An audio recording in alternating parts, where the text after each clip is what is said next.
بەناوی خوای گەورە سڵاوتان لەبێت بینەرانی بەڕێز و خۆشەویست لە چوارچێوەی هەڵمەتی بەرەنگاربوونەوەی تون و تیژی دیژی ژنان لە هەرێمی کوردستان ماوەی 16 ڕۆژ دیاری کراوە بۆ بڵاوکردنەوەی هۆشیاری و کەمکردنەوەی تون و تیژی دیژی ژنان لە هەرێمی کوردستان. بەپێی ئامارەکانیش لە هەرێمی کوردستان لەم ساڵدا بەراورد بە ساڵی ڕابردوو تون و تیژی دژی ژنان و دژی پیاوانیش کەمی کردووە. لە بەرنامەی ئەمڕۆ بە میوانداریێک لە بەڕێزان بورهان عەلی سکرتێری یەکێتی پیاوانی کوردستان لە سەدۆی سەرکی هەروە لاولێرەوە قومریە بەرزنجی سکرتێری ڕێکخراوی خوشکانی ئیسلامی کوردستان تاوتوێی ئەم پرسە دەکەین.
جارێکتر سڵاوتان لەبێت بینەرانی بەڕێز، سوپاس بۆ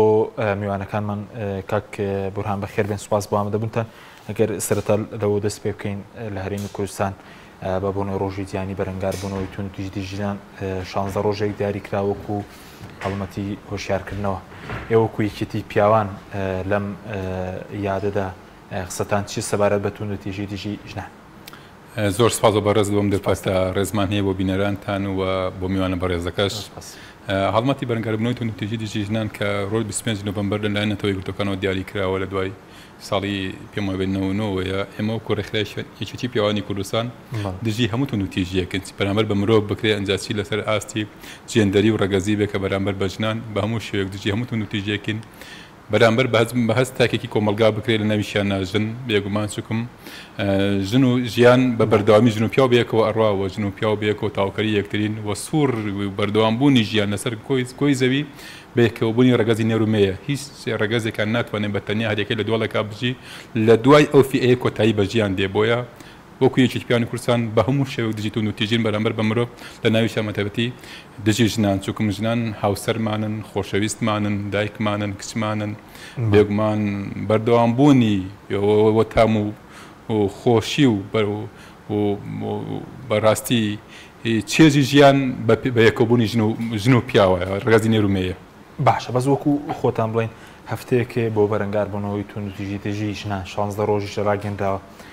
بۆ پیاوانیش بڵین ڕۆژێ بەڵام ئەم ئەوە نییە حاڵەتەکان کەمنەوەی بۆ بکرێت لە کوردستانە. بێگومان بەهۆی ئەو جیاوازە فیزیەی کە لە نێوان ڕگەزی نێرومەیە هەیە، ینی کەمتر پیاوان بەو جۆرە ئەمە بەرەنگاربوون تون و تیژی زیاتر لە دەتون و تیژی جەستەییە خۆی ئەبینێتەوانێ لە کۆی جیهانە لەوە لە کۆی کۆمەلگاکانە کەمتر پیاوان بەهۆی ئەو جیاوازەیە و لەوانە ڕوبەڕووی تون و تیژی جەستەیی ببنەوانێ. بۆیە تاکو ئێستا تون و تیژی دژی پیاوان نەبووەتە بەوەی کە بەڕەسمی ڕۆژێک یا بە شێوەیە کاتێکی بۆ دیاری بکرێت بۆ بەرەنگاربوونەوەی تون و تیژی دژی پیاوان. ڕۆژی پیاوان هەیە 19 کامە بە ڕۆژی پیاوان دیاری کراوە و لە زۆر وڵاتانیشا پێگەی گرنگی ڕەگەزی نێر و دەوری گرنگی پیاو و دەوری گرنگی بەرپرسێتەکانی ڕەگەزی نێر دیاری کراوە. ئێمە گەر بە نمونە وەرەبگرین کۆماری ئیسلامی ئێران کە وڵاتێکی دراوسێمانە سیر بکە ئەوان هەفتەی وشیاری تەندروستی پیاویان هەیە کە لە 25 دوو بۆ 2 دەست پێەکە ئەوان دێن لەو هەفتەیە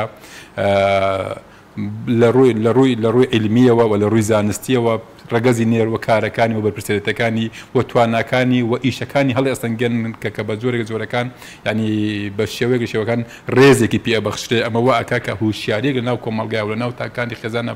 بەرامبەر ئەو بەرپرسێتی کە لە ناو خراوتە ئەستۆی ڕەگەزی نێر کۆمەلگا لەسەری وشیار بێتەوە. تاکو ئێستا لە کۆمەلگای ئێمە بۆ شێوەیە بەداخەوە لەبەر ئەوەی کۆی شتەکان نەبووتە سیستەم و کۆی لێکۆڵینەوەکان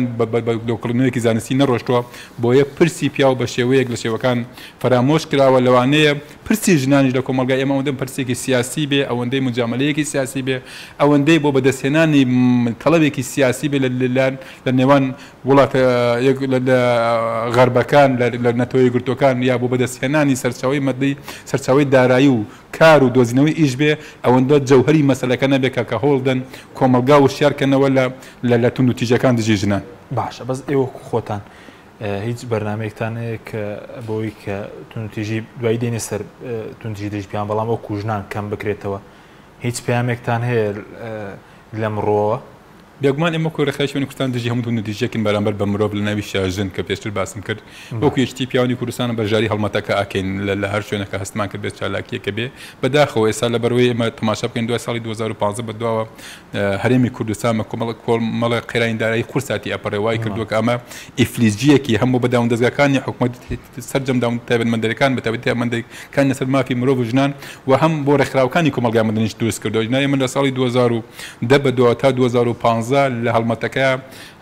هەفتەی ینی کەموو ڕۆژێک دوو سیمینار سێ سیمینارمان هەبوو بە هاوبەشی لەگەڵ تۆڵی ڕێکخراوەکانی ژنانە بۆ وشیارکردنەوەی کۆمەلگا بۆ وشیارکردنەوەی تاکانی خەزان چکم سەیریکە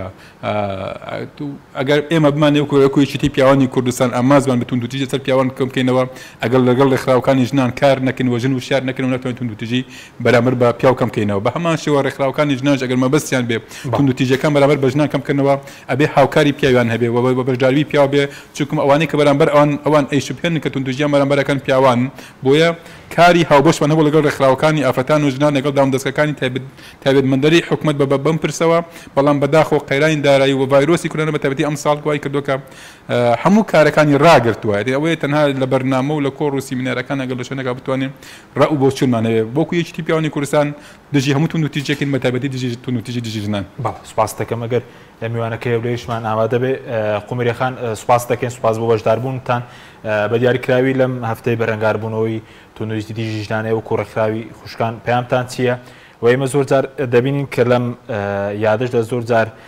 باز لەوە دەکرێت کە قسە لە سەرۆکارەکان دەکرێت لە ناویشیدا ئاین ئەو توندوتیژی کە بەرامبەر بەژن دەکرێت هیچ پەیوەندێکی بە ئاینەوە هەیە؟ بەڵێ بەناوی خۆی گەورە و میهرەبان لە ڕاستیە ئێمە وەکو خوشکان و وەکو ڕێکخراوی خوشکانی ئیسلامی کوردستان داوا ئەکەین کە ئاین بکرێتە مەنهەجیەتی ئاشتی کۆمەڵایەتی و پاراستنی مافی مرۆڤ و پاراستنی مافی ئافرەت بۆ ئەم پەیامەشمان ئەچینە حضوری سورەتی لەیل کە خوای پەروەردگار دەفەرمێت والليل إذا يخشى والنهار إذا تجلى وما خلق الذكر والأنثى إن سعيكم لشتى. براستي كاتك سيري واتا وتفسير أم آية قرآنية دكين أم آياتان دكين هروكو شيخي شاعراوي دفرميت أم آياتانا لم آية تيروزة أخوي پروردگار ژن و پیا و نێر و مێی بە ڕۆژ و شەو شوبهاندووە کە ئەتوانن تەواوکەری یەکتر بن و ئەتوانن بە هەوڵ و تێکۆشانەکانیان باشترین ژیان و باشترین بەرهەم بەدەست بهێنن لە شەو شوێنی مەئوا و ئیسراحەتە بۆ مرۆڤ و ڕۆژیش مەکانی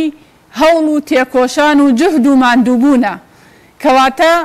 شەو و ڕۆژ چۆن ئەتوانن تەواوکەری یەکتری بن وە کەون بە بێبوونی شەو و ڕۆژ واتای نابێت ژیان تێیدا مویەسەر نابێت ژن و پیاویش بە هەمان شێوە تەواوکەری یەکترن بۆ ئەوەی بتوانن ببنە مەئوا و ببنە شوێنی بەختەوەری و ببنە جێی ئومێد وە ژیان کەواتە ئەگەر ئێمە ئەمانەوێت توندوتیژی بنبڕ بکەین کەمی بکەینەوە نەیهێڵین ئەتوانین بچینە حضوری ئەو فەرمودەی پێغەمبەر صلی الله عليه وسلم کە دەفەرمێ ئەکمەل المؤمنین ئیمانەن وأقربهم مني مجلسا ألطفهم لأهله. كاتك إيمان تواو أبيت كامل أبيت ومجلسي باورداران وإيمان داران وك مجلسي مني ليت كباورداران زور نرمونيان وهي من بن لقل أهلكيان لقل كسوكاركيان لقل خيزانكيان. آية أم بيام جوانانا ناتوانن باشترين سرچاوة بن بو روان نوي تندوتيجي و بدي هناني جيانيكي بختور بو هردولا يا كاتك بيغمبر صلى الله عليه وسلم دا فرميت رفقا بالقوارير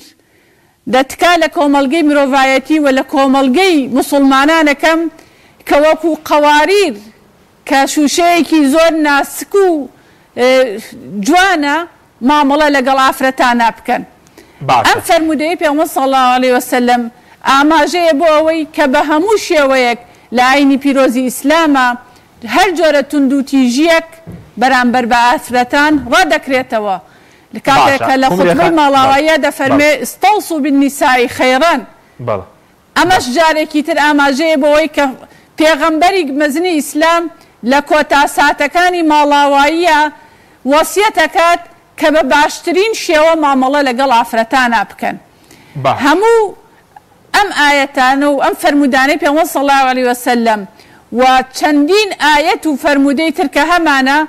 همو آماجن بو أول كبيامي بيروزي إسلام وبيامي بيغمبري إسلام بيامي بو نرمونياني بو آشتي وبو بختوري مروف ببي جاوازي. إنما النساء شقائق الرجال ما أكرمهن إلا كريم وما أهانهن إلا لئيم. أمشهد فرموديكي بيروزي رسول الله صلى الله عليه وسلم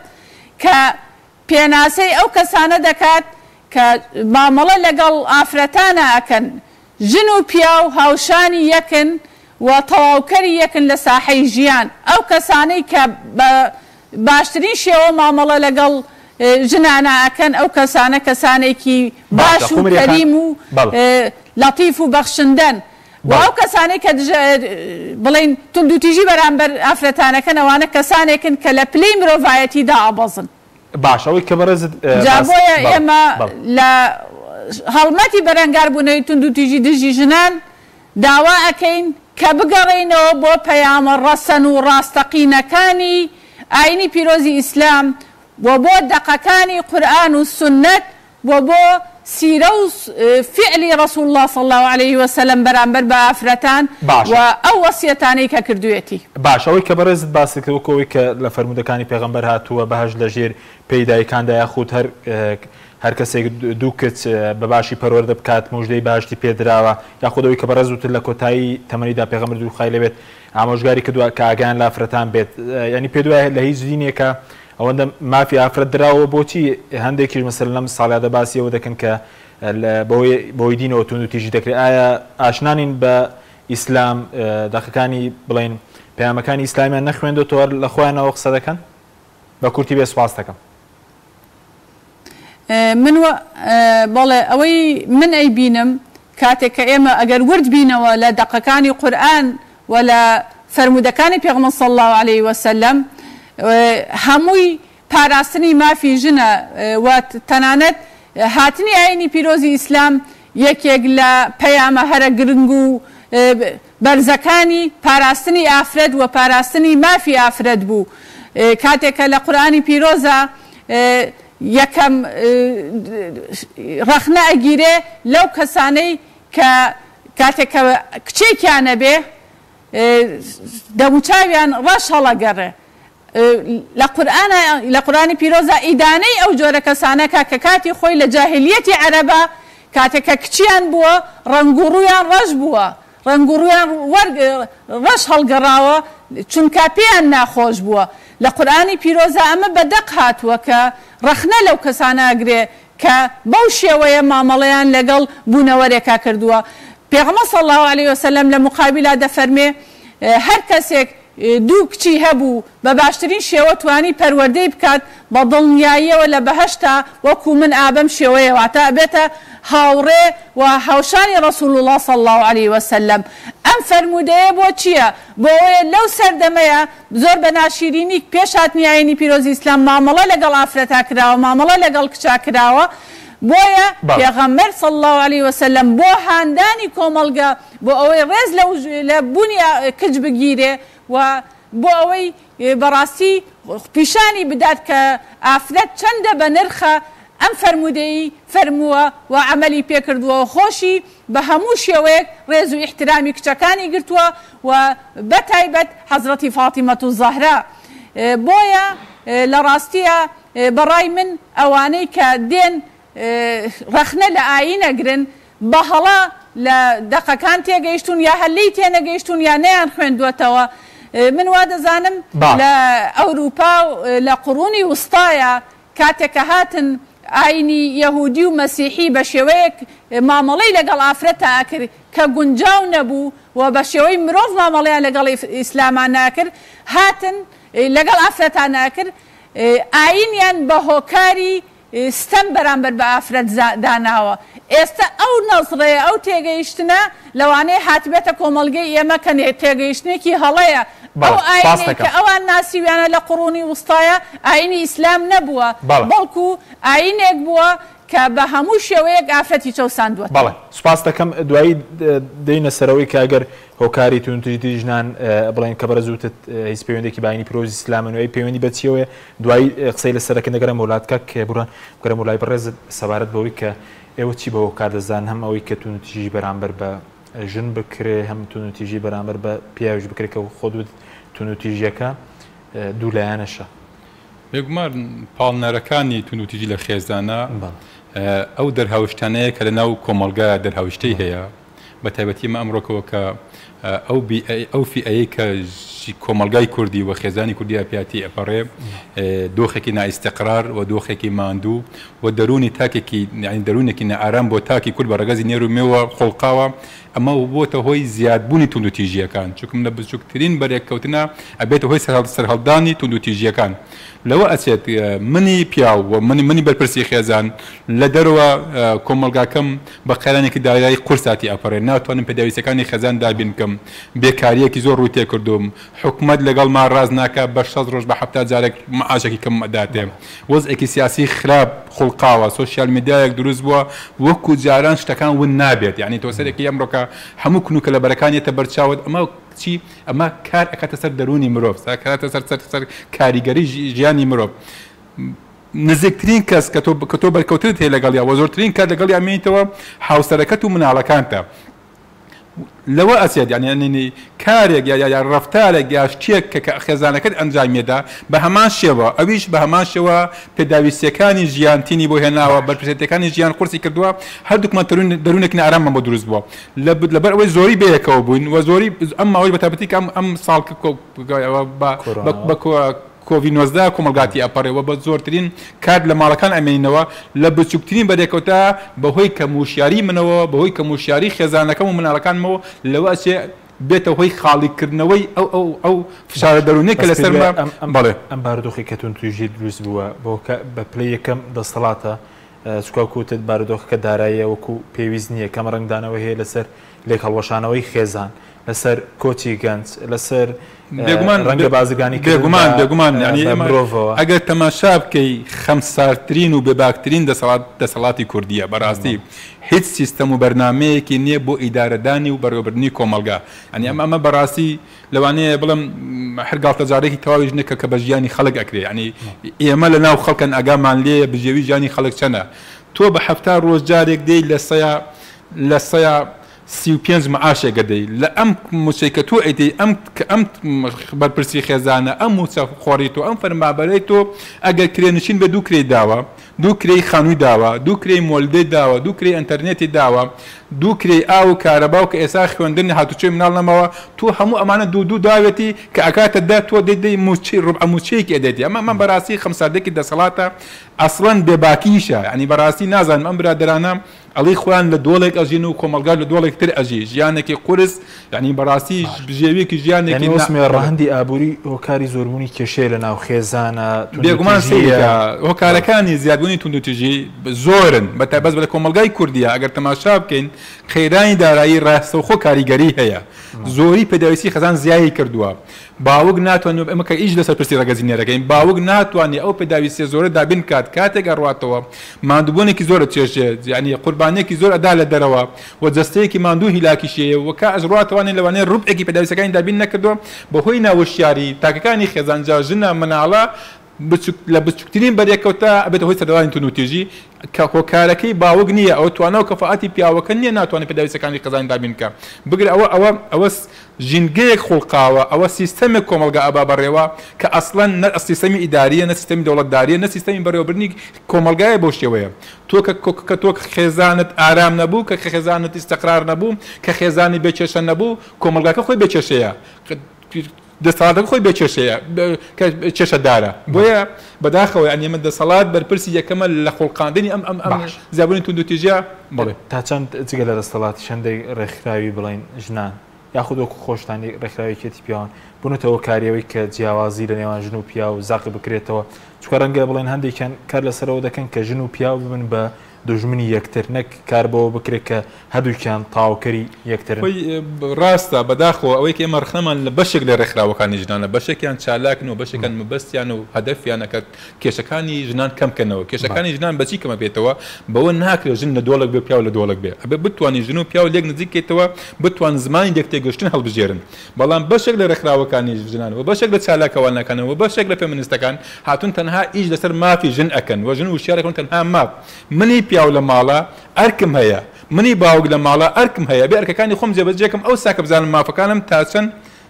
بەدەست دێنم تا چەند ڕێز لە مافەکانم ئەگیرێ ئەمە کارێکی خراپی کردو کە لە ڕابردووە ئیش بە جۆرێک ئیش کراوە یا دەست بۆ کۆمەڵێ شتی نامۆی کۆمەلگا براوە کە ئیشی لەسەر کراوە سەیرەکەی کە ئەم شتانە خۆی لە خۆیان کۆمەلگا خۆی ڕەتی کردوێتەوە کۆمەلگا خۆی وردەوە لە کۆتایی پێدێنێن نەک ڕێکخراوە ئەوە فشار و هۆکاری ڕێکخراوەکانی ژنان کەمیان کردێتەوە ینی بەشێکیان وا دەکەن کە ببنە دوژمنی یەکتر بێگومان ناڵێن دوژمن یەکتر ینی بە شێوەیەکی ناتەندروست ڕگەزەکە وشیار ئەکاتەوە کە تەنها لەسەر ماف وشیار یەکاتەوە ناکرێت من خێزانم لە ماڵەوە تەنها مافی لەسەر من نییە ئەرکیخ لەسەر خۆی هەیە ئەبێ ئەرکەکانی خۆی جەبەجێکە منش پیاوێکم کاڕۆمەوە بە پێ ئەو گرێبەندی هاوسەرگیری لە بینمانایە من ئەرکەکانم بۆ دیاری کراوە هەوڵ دەم ئەرکەکانم زیاتر جێبەجێکەم ئەویش بە هەماشەوە بێ ئەرکەکانی خۆی جێبەجێکە ئەو بازرگانیشان پێوە کردووە بەم پرسە دەگومان مەسەلەی ژنان کە تۆ پێشتر باست کرد لەگەڵ خات و قومریەیە یعنی ئەمە بۆچی سەیرەکەی ئێستا فۆکس خراوەتە سەر ئەوەی ئاین بە هۆکاری زیادبوونی توندوتیژەکانی ژنان ئەزان لەم کۆمەلگا شەڕکردنەوە تا تێی کۆمەلگای ئیسلامیەکانە ئەمە بۆ ناگرێتەوە کە ئاین سەرچاوە بێ ئەمە بیرۆبۆچوونێکی چەپە ئایدۆلۆژیایەکی چەپە لە پەنجاکانە هات لە ناو چینی کرێکار و جوتیارەوە ویستی بێتە دەسەڵات هاتە دەسەڵات عەبدولکەریم قاسم هێنا نەجاعەتی نێنا دوایی فەشەلی هێنا هاتە ناو چینی کرێکارانەوە لە هەفتاکانەوە ئێستا هاتووە ژنی هەڵبژاردووە مەبەست مافی ژنان نییە مەبەست توندوتیژی نییە بەرامبەر بە ژنان لە هەرێمی کوردستان خۆشبەختانە ئەڵێ لە ماوەی دەمانگی ڕابردووە 4 ژن کوژراوە ئێمە ئەگەر تەماشا بکەین لە تورکیا لە ماوەی دەمانگا 473 ژن کوژراوە لە ئێران 250 ژن کوژراوە لە عێراق ناوچەکانی خوارەوەی عێراق نزیکی 100 ئافرەت کوژراوە لە هەرێمی کوردستان 4 ژن کوژراوە دە ئێساس بڕۆ بەشی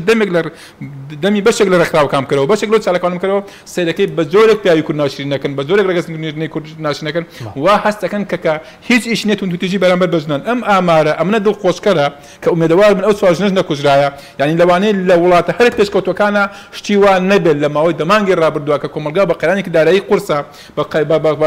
کەرنتینەیەکی زۆرە بە زۆر بەیەکەوە بوونی تاکانی خەزان لە ماڵە کە کەمترین حاڵی توندوتیژی تۆمارکراوە ئەمە مانای وایە پیاوی کورد و ڕەگەزی نێرینەی کورد ئەو پیاوە ئەو تاکە نییە کە بەشێک لە ڕێکخراوەکان و بەشێک لە چالاکانی ژنان ئەیشبهێنن کە بە کۆمەلگایەکی پیاوسالار و کۆمەلگایەکی توندوتێشکەر ئەیشبهێنن. سوپاس دەکەم دواتەکەم بۆ لای بەڕێز قومری خان سەبارەت بۆی کە بەڕێز وتت ئەوە دڕوون کردەوە کە مەسەلەی توندوتیژی پەیوەندێکی بە ئاینی پیرۆزی ئیسلام وەنیەوە بڵین هیچ ئاینێک وەکو ئاینی پیرۆزی ئیسلام مافی ئافرەتی نەداوە ئەی ئێستا و توندوتیژی کە هەیە هۆکارەکەی لە چیەوە سەرچاوی گرتووە ئەوەی کە ئێستا لە کوردستان هەیە کولتورە دەسەڵاتە چییە بڵێن؟ بەڵێ لە ڕاستیە ئەتوانین بڵین کۆمەڵی هۆکار هەیە بۆ توندوتیژی لە هەرێمی کوردستان لەو هۆکارانە قەیرانی سیاسی، قەیرانی ئابووری و قەیرانی کۆمەڵایەتی، پاشان کولتور و دابوونەریتێکی سەقەت و هەڵە تێگەیشتن لە ئاین و ممارەسەکردنی هەڵەی شەریعەت، هەموو ئەمانە بوونەتە هۆکاری ئەوەی کە توندوتیژی زیاد بکە یا توندوتیژی لە کۆمەڵگەی ئێمەیە هەبێ. هەندێک جارە توان بڵێم چاولێکەری و خاڵێکی ترە توانین بڵین ڕاگەیاندن بە هەموو هۆکارەکانیەوە و سۆشیال میدیا کە بێ ئەوەی زمینەیەکی مساعید هەبێ بە شێوەیەکی بەرفراوان بڵاو بۆتەوە لە هەرێمی کوردستان، ئامێرەکانی تەکنۆلۆژیا و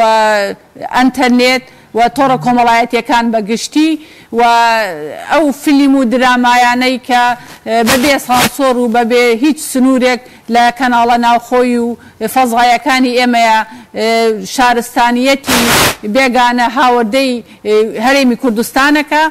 هەموو ئەمانە ئاماژەن بۆ ئەوەی کە هۆکارن بۆ ئەوەی کە توندوتیژی لە هەرێمی کوردستان هەبێت. بەڵام لەگەڵ ئەوەشە ئەو توندوتیژیانەی کە لە هەرێمی کوردستان هەیە قەت ناگاتە ئاستی ئەو توندوتیژیانەی کە لە وڵاتانی ڕۆژئاوا هەیە. بۆ نمونە کریس دیستۆپ لە کتێبێکە کە لە ساڵی 2019 بڵاوی کردوێتەوە، کتێبەکەی 114 لاپەڕەیە، باز لە بازرگانیکردن بە ئافرەتانەکە لە ئەوروپا و لە وڵاتانی ئەوروپا و ئەمریکا. زۆرترین ڕێژەی توندوتیژی ئێستا لەم ساڵانەی دوایی کە تۆمار کراوە لە وڵاتانی ڕۆژئاوایەوە لە ئەمریکا و ئەوروپایە و فەڕەنسا پلەی یەکەمی بەرەکەوێت لەو توندوتیژیانەی کە بەرامبەر بە ئافرەتان کراوە، واتە لە هەر 3 ڕۆژ جارێک ئافرەتێکە کوژرێ کە معدەلی ساڵانەیە کاتە 126 ئافرەت، واتە 3 ڕۆژ ئیلا ئافرەتێکە بێ ئەکوژرێ، بە تایبەت حتا لەلایەن کەسانی نزیکی خۆیەوە. لە ئەمریکا ئەتوانم بڵێم لە بەریتانیا ئاسی توندوتیژیەکان ئەوەندە زیادی کردووە کە ئێستا ئافرەتان بۆ بەرگریکردن لە خۆیان خۆپیشاندانەکەن و تەنانەت لە تۆڕی تویتەر و فەیسبوک هاشتاکێکیان بڵاو کردوێتەوە کە لە ساڵی 2007ەوە دەستیان پێ کردووە کە دەڵێن میتو، یعنی ئەیانەیە بەو شێوەیە ئەڵێن ئاشکرای ئەەکەین ئەو توندوتیژیانەی و ئەو توندوتیژیانە حتا سێکسیانەی کە بەرامبەریان کراوە بۆ ئەوەی پیاوان بترسێن لەوەی کە توندوتیژیان بەرامبەر بکرێ. لە کاتێکە لەم وڵاتانە یاسا دەرکراوە و بەپێی یاسا و ئاینی پیرۆزی ئیسلامیش لەوێ حکم ناکە و حتا لە ناو کۆمەڵگە و مجتەمەعە بەو شێوەیە بڵاو نییە. لە مجتەمەعی سویدیە بەهۆی بەکارهێنانی مادەی هۆشبەر و مادەی ئەلکولی توندوتیژی بەرامبەر بە ئافرەتان ساڵ بە ساڵ زیادەکە گەیشتوۆتە ئاستی ئەوەی کە خۆپیشاندان ئەکرێ بۆ کەمکردنەوەی توندوتیژی بەرامبەر بە ژنان. بۆیە ئێمە ئەبێ واقعی بین و واقعی سەیری کۆمەڵگەی خۆمان بکەین، وەکو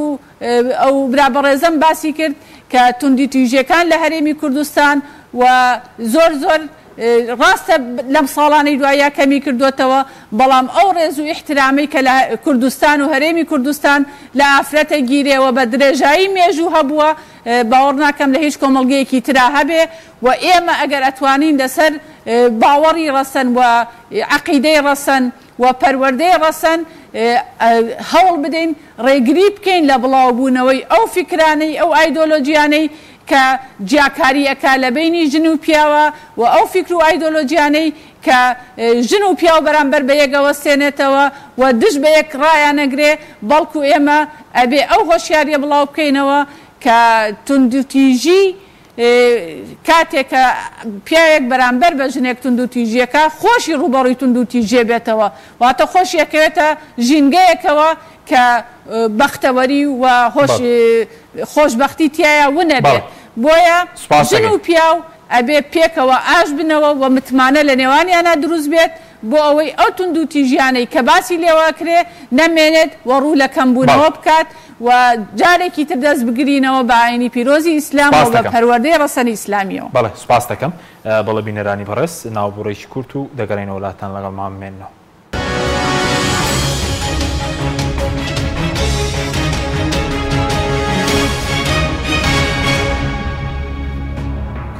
جارێکتر سڵاتان لەبێت بینەرانی بەڕێز کاک بروانە وزەم سەرنجێک هەبوو دوایش بینە سەر مەسەلەی ئەو ئامارانەی کە ئێستا بەرامبەر تونتیژی بەرامبەر پیاوان ئەم ساڵ چۆنە زیادی کرد یاخود کەم. بەڵێ بگومان لەسەر شتێک تۆزیع بم لەسەرەوەی کە کۆمەڵێک چالاکەوانی بواری ژنان کاڵن ئاین زوڵمی لە ژن کردووە لێ بەڵام ئێمە بە دیۆکتر ناڵین زوڵمی لە پیاو کردو ئەڵێن ئەرک و بەرپرسێتێکی زۆری خستە ئەستۆی پیاو لە حاڵەتی یەکسانی نێوان ژن و مێردا ژن و پیاوە بێگومان پیا و سودمەند ئەبێ کە لەوەی لەو بەرپرسێتی ئاینانەی کە خسوێتی ئەستۆی دەربازی بێ لە پێکەوەلانی پرۆسی هاوسەرگیریە سەرجەم پێداویستێ داراییەکان خراوەتە ئەستۆی پیاو ئەمە بەرپرسێتێکی زۆر لە ئەستۆی پیاوە کە لە ئەستۆی ژنانان نیە بێ ژنان ئەبێ ئەو چالاکەوانانەی کە ئاین بە هۆکاری تون دوتیژێ ئەزان لەم ڕەنگەوە تەماشای بکەن لە حاڵەتی جیابوونەوەشە هەموو بەرپرسە داراییەکان خراوەتە ئەستۆی پیاو یەک گرفتمان هەیە سایمە لەگەڵ دادگاکانە ژنان دێن یا ڕێکخراوەکانی ژنان بە زۆرێک ژنانیان وشیار کردێتەوە مافە ئینسانیەکانیان بە پێش جارنامەکانی مافی مرۆڤ بێن ئیشی لەسەرەکەن بەڵام مافە داراییەکانیان هاتوون شریعەتی ئیسلامی هەڵبژاردووە لە حاڵەتی جیابوونەوەیە پیاو سەرجەم پرسەتەکانی خراوەتە ئەستۆ یعنی ئەمە دوو لێرە ئەگەر تەماشا بکەین لەوانەیە زوڵمێک لە پیاو کرابێت بەو زۆرێک ئەوان باسیەکەن ئەرکی پیاو جەست ئەرکی پیاو زۆر زیایی کردەوە وەکو جاران نەماوە کاکە ژن ئەرکەکەی زۆر دابەزیوە نانکردنی نەماوە جورچۆرینی نەماوە ئێستا ئەو پیاوێ بەیانی کاسا لە پێش نەکام سووری نانەکە بخوات لەگەڵ ئەوەی سەرجەم پێداویستەکانیش دابینەکە ئێستا ڕۆژە و قوتابخانەکان نەماون سەیریکە ینی باوکان بە ژمارەی دایکان بە ژمارەی ژنان لە بەردەمی ڕۆژەکان و قوتابخانەکانە ئامادەن لە هاوکاری کردنی مناڵەکانی هێنوو ئەیان بنەوە مانای وایە پیاوی کورد هەنگاوی باش ناو دڵخۆشکەریش بووە بەپێی بڵێ باشە بەس لە ناوبڕەکەوتت هیچ پیاوێک وەکو پیاوی کورد دەگومان ئەو بەرپرسێتی ئەمە ڕەنگە ئەو بەرپرسێتی خراوەتە ئەستۆ ینی ئەو ئامادەیە لە پێکۆنانی پرۆسی هاوسەرگیریە لە بەر ئیدامەی ژیانی ژن و مێردایەتیە هەتا مردن ئەو ینی ئەو بەرپرسێتی پیاوی کورد بە تایبەتی لە ئەستۆیەتی نیەت ینی لە عالەماشتی نییە ئێمە لە هەموو و نەتەوەکان و قۆمەکانی تر بە دوواداچوونمان کردووە زانیاریمان کۆ کردوەوە لێکۆڵینەوەمان کردووە ئەو بەرپرسێتی قورسەی لە ئەستۆی ڕەگەزی نێرینەوە لە ئەستۆی پیاوی کوردە لە کۆمەلگای کوردیە بۆ ئیدارەدانی خێزانەکەی بۆ بەڕێوەبردنی خێزانەکەی بۆ بەرداوامبوونی ژیانی خێزانەکەی نییە لە عالەمە لە بەشێکی زۆر لە وڵاتان هەر لە سەرەتای پێکۆڵانی پرۆسی هاوسەرگیریەوە جایزی هەیە کە هەموو ئافرەتێک لەگەڵ خۆی ئایباتە ماڵە مێردەکەی کە لەوانەیە بەشێکی زۆر لە بەرپرسێتی و پێکۆڵانی پرۆسی هاوسەرگیریەکەی لە ئەستۆی ئافرەتەکە و کەسکاری ئافرەتەکە بێت کە من دوو کچم هەیە واجبە چی بۆ کوڕەکەمەکەم وەکو باوکێک باوک بۆ کچەکەشمی بکەم بەڵام نە ئەمە بۆتە دابوونەریتێک تەنها کوڕ ئەیکە ماڵی کوڕش ئەیکەن بۆیە ئەبێ ژنان وەڕێکخراوەکانی ژان ئەمە وەربگرن و تێبگەن لەوەی کە ڕەگەزی نێرینەی کردووە کۆمەلگای کوردی ئەو کۆمەلگا داخراوە ئەو کۆمەلگا توندوتیژکەرە و ئەو کۆمەلگا ئامادەکاریە نییە کە نەتوانین لە بەرپرسێتی خێزان و بەڕێوەبردنی خەزانە بەرپرسەکان بگرێتە ئەستۆ باش بە زۆکو ئامارەکان ڕووی لە زیادبوون ئامارەکان ئێمە سەریکە لە ساڵی 2007 بەدواوە ئامار و سکاڵای پیاوان لە بەرزیا وەستاوە دانە بەزیەوە دڵخۆشکەر بڵێن سکاڵاکانی پیاوتوندوجیەکانی پیاوان کەمی کردووە ئەمساڵ ئامارەکانی ژنان بە تایبەتی کوشتنەکانیان کەمی کرد و دڵخۆشکەر بووە بەڵام سکاڵاکانی پیاوان زۆرتر بوو بۆچی لەبەر ئەوەی بەهۆی قەیرانی دارایی بەهۆی ڤایرۆسی کۆرۆناوە حکومەتی هەرێمی کوردستان بەبێ بەرنامە بەبێ هیچ پلانێک بەبێ هیچ دەعمێکی دارایی هاتووە دوو مانگ یا سێ مانگ یا تاکو ئێساش بەداخەوە خەڵکی کەرنتینە کردووە خەڵکی لە کار دابڕیوە کە لە کاتێکە کە پیاو بە پیاسای باریکەسەتی بەرپرسی خێزانەوە پرسی دابینکردی پێداویستەکانی خێزانە بەرپرسەتەکەی لە ئەستۆیە داواکاریەکانی هەر لەسەرە لەوانەیە زایشی کردبێ بەڵام هیچ دەعمێکی دارایی و هیچ پژۆژەیەک و هیچ پشگیرێکی دارایی نەبووە بۆ بەڕێوەبردنی بۆ ئاسانکردنی بەپێی ئامارەکانی ڕێکخراوی شتیوانی کوردستان ئێمە لە دەمانگی ڕابردووە واتە لە یەکی 2020 بۆ یەکی 2020 590 جۆری سکاڵات و نوتیژی لەسەر زەمن خوناوسەکانمان تۆمار کراوە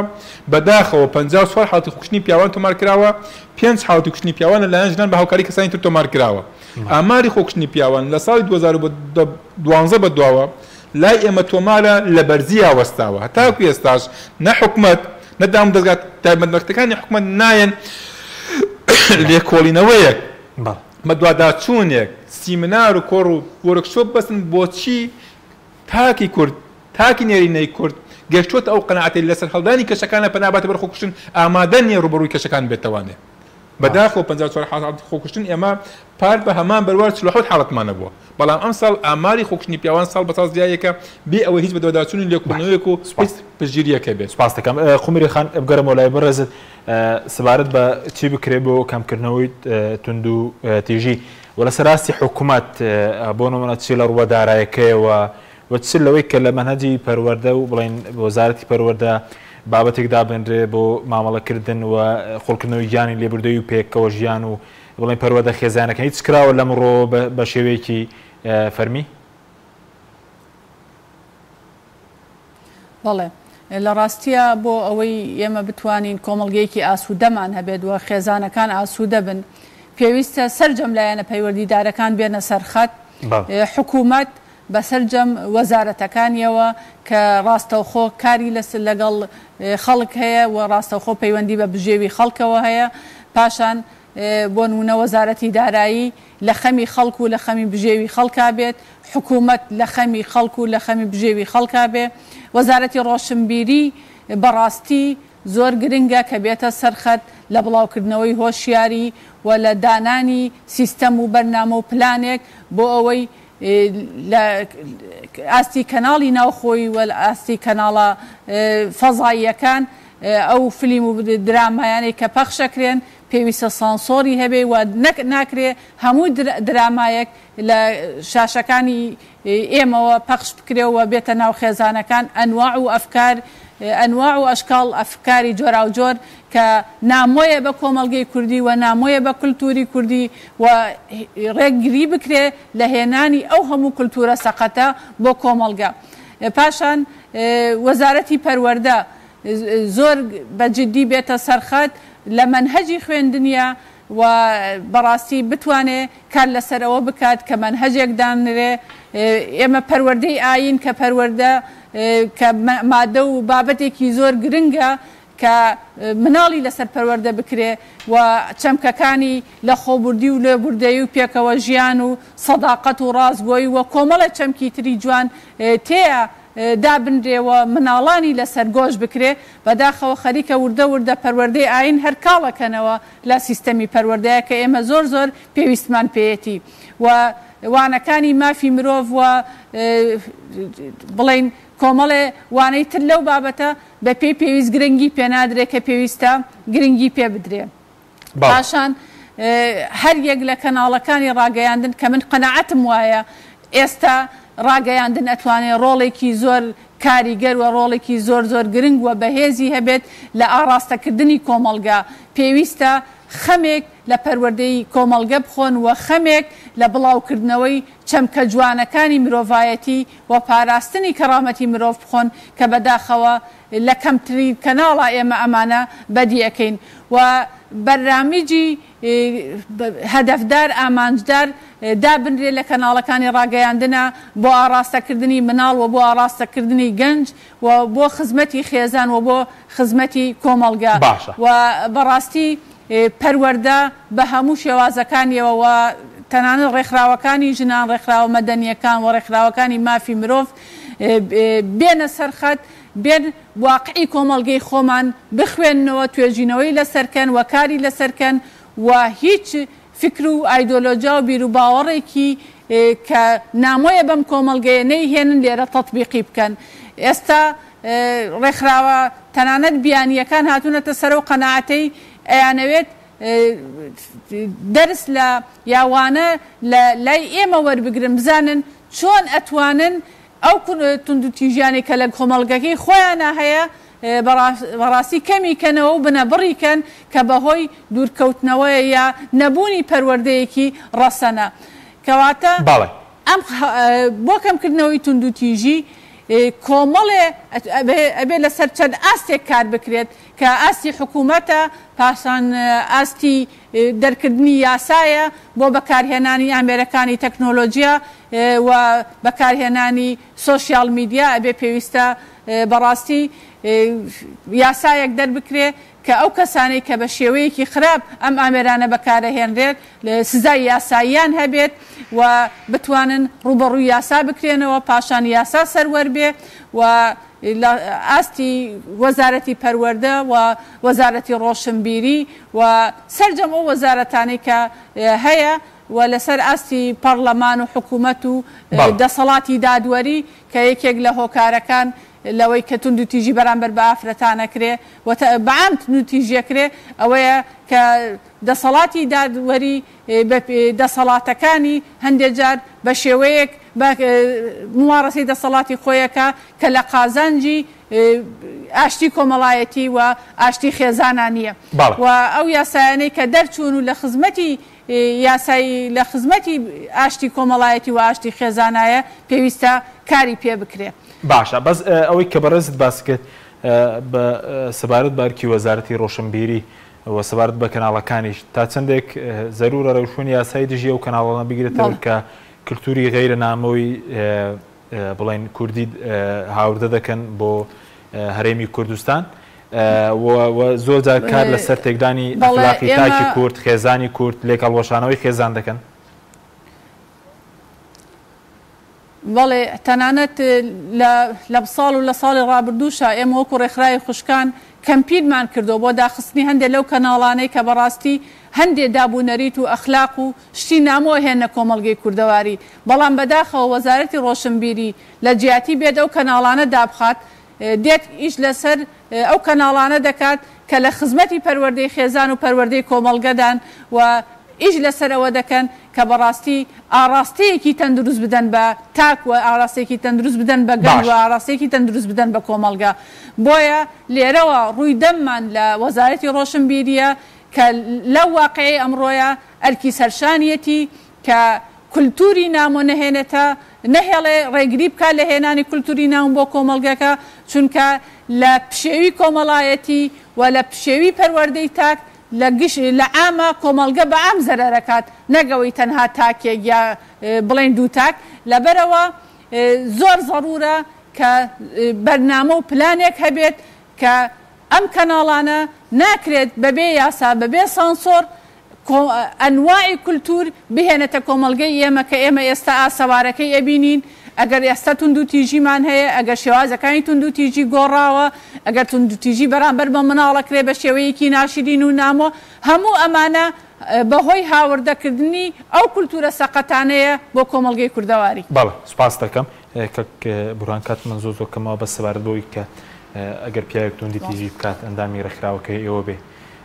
دەری دەکەن ئەگەر تون تیژی بەرامبەر بەژنا بکە وەلەو لە بەرنامەکە خەڵکی زۆر لە من کرد وان ئەبوو کاتی کەم دامێ زیاتر لێ زیاتر لای قومری خان بووی لەبەرەوەی هەڵمەتی تونتیژی بەرامبەر ژنانە ئاساییە بێگومان ئێمە ڕێکخراوی شتیوانی کوردستان لە ساڵی 2011 بەدواوە ئەندام وەرگرتنی ڕێکخراوەکەمان سنوودار کردووە تەنها ئەو کەسانە وەرەگرین کە سوود لە تایبەتمەندێکی ئەبینین بۆیە بۆ وەکوی شتیوانی کوردستان هەتا پێناسەشمان ڕاگرتووە ناخێن دەست ژیرفانی هەموو پیاوێکەوە بێت هۆی زیادبوونی تونتیژی یاخود بۆی ئەنجامدانی تونتیژی بە هیچ شێوەیەک پشتگیری هیچ پیاوێک ناکەین کە بێتە هۆی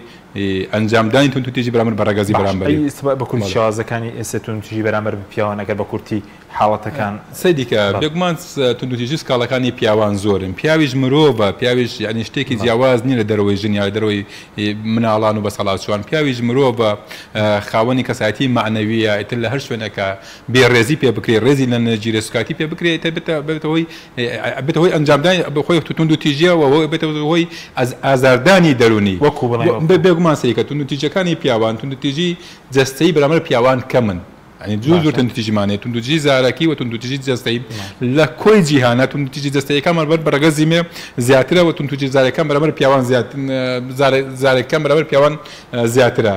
خیانەتی هاوسەریمان هەیە بەداخەوە کە جاران پیاوان پێتۆمەت باربنسەر ناوژران شەزایی کردووە دەرکردنی پیاوی بەتەمەنمان هەیە دەست بەسەراگرتنی مناڵمان هەیە پاش جیابوونەوە مشاهدەی مناڵمان هەیە پیاز جیابوونەوە دەست بەسەراگرتنی موچەمان هەیە جۆرەکانی تونتیژی ینی بۆکو ئەمە تونتیژیانە کە بەرامبەر بە ژنان ئەکرێن بە دیوەکەی بەرامبەر پیاوانەکەن لەوانەیە لە زۆر شوێن ناژنیش حەسکا بیوێت دەسات خۆی بسەر پێنەوە بیوێ لە حقێک یا خۆکوتی قەمسەردنگ لە بەرامبەرەکەی تونتیژی بەرامبەرەکەی ئەنجامدا سەرجەم تونتیژیەکان کە بەرامبەر بە ژنانەکرێت بە دیوێک بەرامبەر بە پیاوانەکرێت بەڵام تونتیژە جەستەیەکانی بەرامبەر بە ژنان لەم کۆمەڵگانە زیاترە بەرامبەر بە پیاوان